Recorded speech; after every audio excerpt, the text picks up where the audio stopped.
After studying this module, you shall be able to know about the nature of fiscal policy reforms in India since independence, understand the various phases in the fiscal reform measures, assess the nature of long-term fiscal reforms and its benefits, analyze the initiatives introduced by the government for the fiscal consolidation. We shall commence this module by studying the objectives of fiscal policy in the post-independence. Of late now, Indian economy has been in the spotlight. It has been among the fastest growing economies during the last 2 decades. Wide-ranging economic reforms have taken place. It has one of the primary objectives of fiscal policy in the post-independence years was stimulating and accelerating growth. In the newly emerging economy, due to low income levels and financial savings and accelerating growth. In a newly emerging economy, due to low income levels and financial savings, the fiscal policy was given the responsibility of creating the capital base for infrastructure building and stimulating growth. As India embarked on a planning process since 1950, which assigned a large role to the public sector, taxation was the main instrument used to raise funds for planned development. In 1970, the taxation and expenditure policies aimed at achieving the twin objectives of equity and social justice.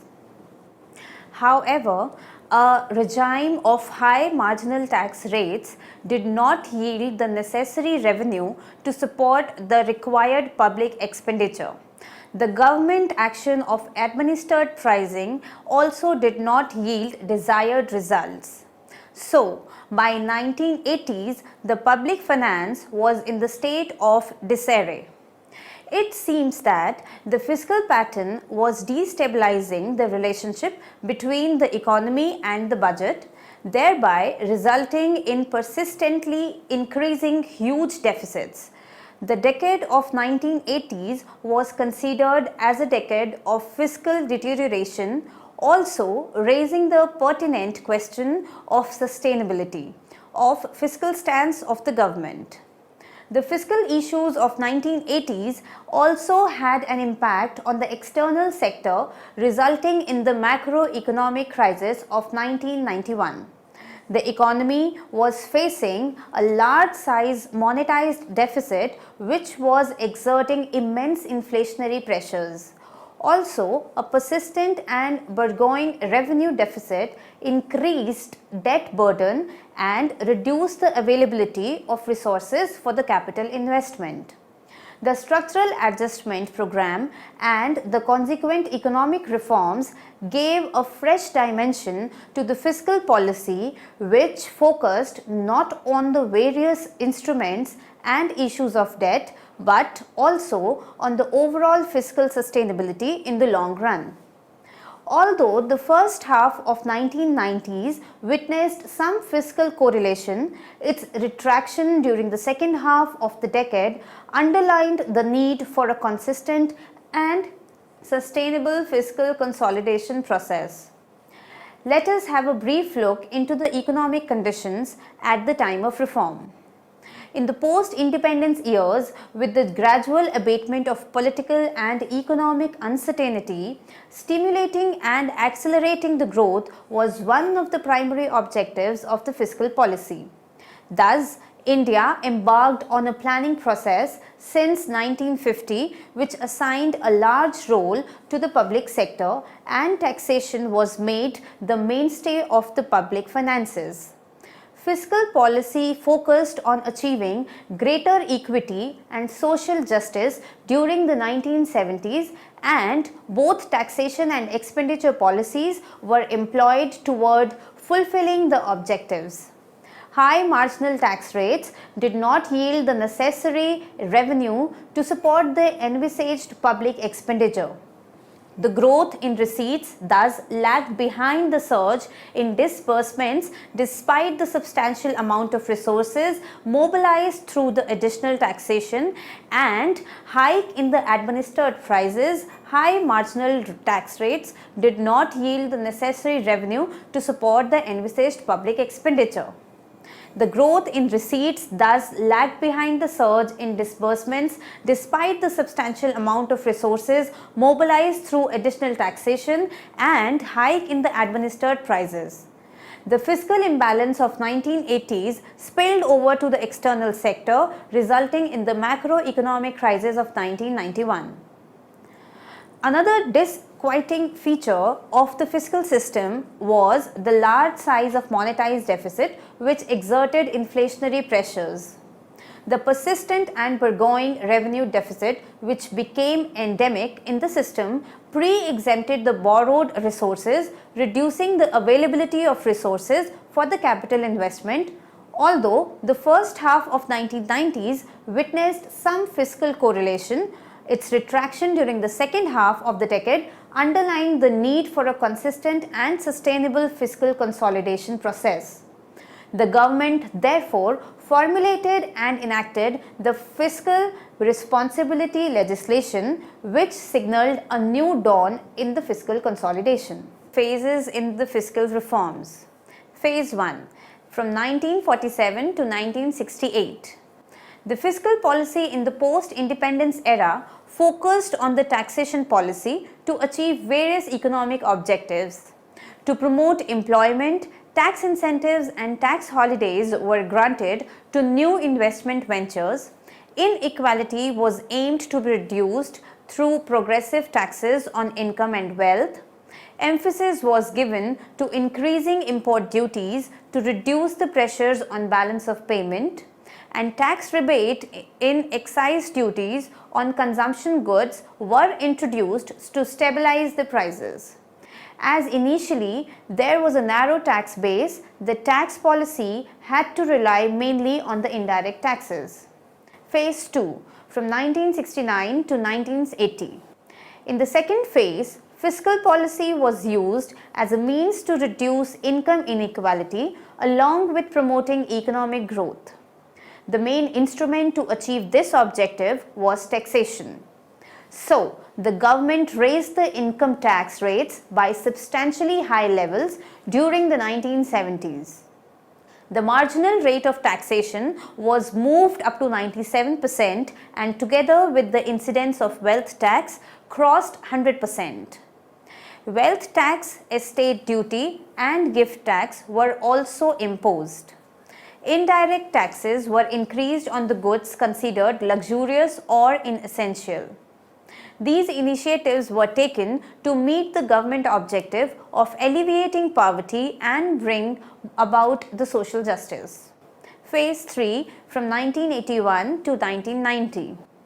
At the beginning of the third phase, the economic situation was characterized by low economic growth, high inflation and deteriorating balance of payment as a result of a sharp increase in the price of crude oil imports. The government sought to reduce its deficit through tax increases.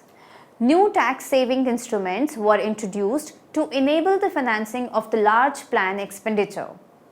Tax concessions were also given to non-residents to encourage flow of foreign exchange remittances to address the balance of payment problem. Custom duties were hiked to contain growth in imports, augment revenue and protect the domestic industry. The long-term fiscal policy announced by the Government of India in 1985 presented for the first time a long-term perspective for fiscal policy in which the central government recognized the deteriorating fiscal positions and the most important challenge of 1980 and set out the specific targets and policies for achieving this fiscal turnaround. It indicated a direction of change in tax policy required to promote growth, increase built-in elasticity of the tax system, secure better tax compliance and move towards a more equitable distribution of the burden of financing the plan. A modified system of value-added tax, that is mod VAT, was introduced in 1986 in a phased manner to reduce the distortionary effect of tax on production and minimize the tax cascading and increase progressively. Reforms in custom duties focused on increased reliance on tariff system rather than on the quantitative restriction to regulate the imports in order to yield more revenue. This phase marked the first real effort towards a long-term perspective for tax reforms, which in turn was spurred by the realization on the part of the policy that the economic effects of taxation have to be considered to endure against distortions in resource allocation and adverse effect on the economic growth. The administrative implications and the possible behavioral response of both the tax administrators as well as taxpayers have to be considered while designing the tax structure. Thus, considerable importance was given to the issue of tax evasion and the factors which determined. Phase 4, 1991 onwards. The focus of tax reforms before 1991 was on enhancing the revenue productivity to finance the large developmental plans and promoting equity. The reforms since 1991 were aimed at augmenting revenues and removing anomalies in the tax structures through restructuring, simplification, and rationalization of both direct and indirect taxes, drawing mainly from the recommendations of the Tax Reforms Committee of 1991, whose chairman was Dr. Raja J. Chalya. Efforts were made to resolve issues in the tax structure through restructuring, simplification, and rationalization of both direct and indirect taxes. These were based on Chalya Committee report recommendations. The key tax reforms included lowering the maximum marginal rate on the personal income tax, widening of the tax base by way of a series of steps including the introduction of presumptive taxes, adoption of a set of 6 economic criteria for identification of potential taxpayers in the urban areas and taxation of services, reducing the corporate tax rate on both the domestic and the foreign companies, unification of tax rates on closely held as well as widely held domestic companies, rationalization of capital gains tax and the dividend tax, progressive reduction in the peak rate of custom duty on non-agricultural products and rationalization of excise duties. Moving on to discuss the long-term fiscal policy, the main objective of adopting a long-term fiscal policy were restoring the fiscal equilibrium in the economy, reforming the existing tax structure, promoting the socially desirable activities, focusing on the market-oriented development. Various steps that were initiated by the policymakers to achieve the objectives of LTFP included simplification of income tax and bringing stability in the tax regulations, identifying new areas of taxation to expand the tax base, bringing transparency in the budget framing, introduction of mod VAT, merging several excise duties into a single basic duty for ease in functioning, reducing the tariff in order to promote international competitiveness, abolition of surcharge on profits, improvement in tax administration and effective implementation. With proper application of LTFP, the benefits achieved were as follows. Tax revenue collection became better. Non-tax revenue also performed better through non-plan expenditure was high. Borrowing and budget deficit remained high. Contribution of public enterprises was below expectation. Assistance to state and union territories remained high. Government also took initiatives to announce a series of austerity measures such as making strategic investments in infrastructure and human resource, rationalizing the major subsidies, improving tax accumulation of debt, encouraging the privileged exports, emphasizing on compliance of rules and regulations, and curtailing planned and non-planned budgetary support to loss-making public enterprises. Fiscal policy and the medium-term fiscal plan analysis. A noteworthy development in the fiscal area was the enactment of the Fiscal Responsibility and Budget Management, that is FRBM Act of 2003 by the Government of India. 5 state governments viz. Karnataka, Punjab, Kerala and Tamil Nadu and Uttar Pradesh have also enacted the similar legislations. In addition, Maharashtra has introduced the Fiscal Legislation Bill in its state assembly. It is important to note that the structure and content of these legislations go beyond the conventional fiscal legislations, that is, setting the ceiling on the fiscal indicators. The legislations included enforcement mechanism as well as the supporting institutional mechanism to enable the observance of fiscal legislations and prudence. Furthermore, the legislations have combined fiscal transparency and provisions of medium-term fiscal policy framework which have significant implications for budget integrity and accountability. The FRBM bill was passed by the Lok Sabha in May 2003 and by the Rajya Sabha in August 2003. The institutional arrangements were being envisaged to achieve sound fiscal management through elimination of revenue deficit, reduction in the fiscal deficit, and phased decline in the centre's borrowing from RBI. The Government of India legislation has been enacted in terms of the conventional golden principles of fiscal legislations with deficit rule, debt rule and borrowing rule, budget management, medium-term fiscal plan and evaluation of fiscal performance. The rules under the Act have been modified on July 5, 2004. It may be noted that the terminal year for the elimination of the revenue deficit has been extended to year 2008 and 9 through an amendment to the FRBM Act of 2003 which was carried out in July 2004. Fiscal legislations at the state levels broadly akin to the centre's fiscal legislations, and the main focus of the state legislations is the deficit reductions, targets in terms of key deficit indicators, particularly elimination of revenue deficit in the medium term. In addition, fiscal targets aim at reducing GFT. The targets in respect of GSDP ratios varies from 2% in Kerala to 3% in Karnataka and Uttar Pradesh. The Karnataka Fiscal Responsibility Act of 2002 aims at reducing GFT by GSDP ratio to 3% and revenue deficit to nil by 2006. The Act has also set limit on the total liabilities at 25% of GSDP by 2015 and on guarantees within the prescribed ceiling under the Karnataka Government Guarantees Act. The Act also specifies budget management through medium-term fiscal plan, compliance through half-yearly review and enhancement of the transparency.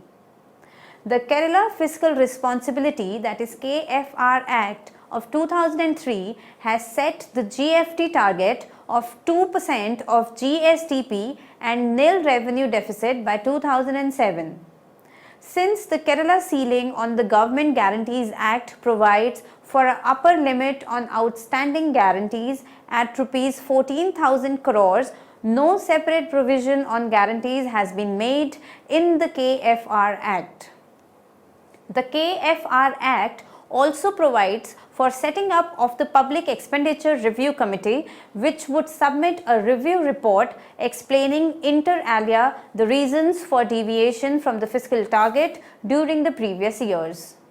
The Punjab Fiscal Responsibility and Budget Management Act of 2003 contains the rate of growth of GFT to 2% per annum in nominal terms till GFT is below 3% of GSDP and stipulates the reduction in the ratio of revenue deficit to the revenue receipts by at least 5 percentage points each year until the revenue balance is achieved. The Act also limits the debt to 40% of GSTP by 2007 and caps the outstanding guarantees on long-term debt to 80% of revenue receipts of the previous year and limits the guarantees on the short-term debt to borrowings in respect of working capital on food credit. The Act provides for medium-term fiscal plan and quarterly review of performance and measures for the fiscal transparency. The Tamil Nadu Fiscal Responsibility Act of 2003 aimed at containing GFT at 2.5% of GSTP and the ratio of revenue deficit to revenue receipts at 5% by 2007. The Act also caps outstanding guarantees at 100% of the total receipts in the preceding year or at 10% of GSDP. In addition to medium-term fiscal plan and measures for transparency, the Act also states that an independent external body would carry out periodic review for compliance. The Act has since been amended in 2004, wherein the terminal year for the target of reduction of revenue deficit to revenue receipts and fiscal deficit to GSDP has been deferred by a year to 2008. Further, the terminal target for fiscal deficit has been raised from 2.5% to 3%. The risk-weighted guarantees have also been capped at 75% of the total revenue receipts in the preceding years or at 7.5% of GSDP, whichever is lower. The Uttar Pradesh Fiscal Responsibility Act of 2004 stipulates the limiting GFT to a maximum of 3% by 2009. Revenue deficit would decline to nil over the same period. Total liabilities would be capped at 25% of GSTP by 2018. The Maharashtra Fiscal Responsibility and Budget Management Bill of 2002 specifies that the tax expenditures shall not exceed the revenue receipts after a period of 5 years from the appointed day. The expenditure would be adjusted as per the latest revenue estimates and the amount of risk due to guarantees would be contained within 1.5% of the expected revenue receipts. Conclusion. In India, fiscal policy has played a pivotal role since independence, contributing significantly to the socio-economic development process of the country. Reflecting this, a large, growing and erudite body of literature has emerged over the years. Over the years, various instruments of fiscal policy with taxation, public expenditure and public borrowing have been employed with varying degrees of importance to achieve higher economic growth and stability, efficient resource allocation and equitable distribution of income. Furthermore, in India, as in many developing countries, fiscal policy does not operate in isolation as it has close macroeconomic linkages with the real monetary and the external sectors. Thus, the macroeconomic impact of the fiscal policy is critical for achieving the broader economic goals. Indian public finance today has reached a turning point. The future course of the public finance would critically hang upon the following developments. First, the fiscal policy can be a powerful tool for accelerating growth provided resources are raised efficiently without causing distortions and utilized for delivering the public goods and services, including physical and social infrastructure, and helping the underprivileged. Total government expenditure as a proportion of GDP needs to be maintained and raised at the state level in order to ensure the maintenance of existing infrastructural facilities and create new ones. This calls for a change in the composition of expenditure. Second, adherence to the fiscal legislations both at center and state level is critical for macroeconomic, financial, external sector and budgetary sustainability. Third, fiscal empowerment, that is, expanding the scope and size of revenue flows into the budget through tax reforms, appropriate user charges and restructuring of public sector undertakings assumes critical importance.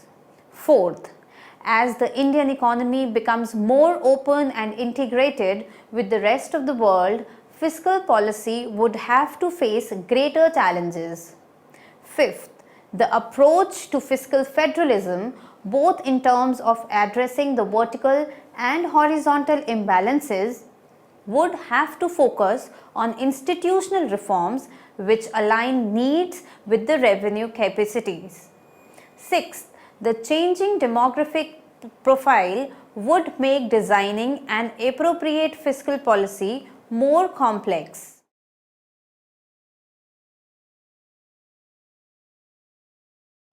Now, we will summarize what we have studied in this module. In the planned economy model adopted since independence, taxation was used as an instrument for reducing private consumption and transferring the resources to the government to enable it to undertake large-scale public investment in an effort to spur economic growth. Second, taxation was also used to reduce inequalities through progressivity in respect of income and wealth, particularly during 1970s. The non-integrated and complex nature of the indirect tax structure and the problems it created in terms of multiplicity of levies and resultant cascading effects received attention in the mid-1980s. Next, preliminary steps to reform the tax structure were taken in the form of introducing the modified value added tax, which was known as Mod VAT. Tax reforms received a boost in the early 1990s under the Structural Adjustment Program initiated in the wake of economic crisis of 1991. To deal with the large size of monetized deficit which exerted inflationary pressures, the government formulated and enacted the Fiscal Responsibility legislation, which signaled a new dawn in the fiscal consolidation.